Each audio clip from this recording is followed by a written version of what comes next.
Hi everyone, welcome back to Digital Partners. In today's video, we are going to show you how to hide photos and videos on your iPhone. If this video is helpful, let us know in the comments, leave a like, and subscribe to our channel for more tutorials. Let's get started. First, open the Photos app on your iPhone. Now find the photos or videos you want to hide. You can select one item or multiple items at the same time.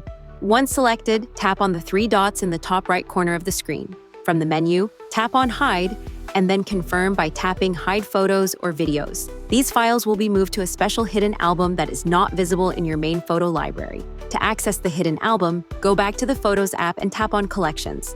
Scroll down until you find the Utilities section and tap to expand it. Here you will see the hidden album where all your hidden photos and videos are stored. And that's it! Now you know how to hide photos and videos on your iPhone. We hope this tutorial was helpful. If you have any questions, feel free to drop them in the comments. Don't forget to like, subscribe, and hit the bell so you won't miss our upcoming tutorials. Thanks for watching Digital Partners, and I'll see you in the next video. Bye.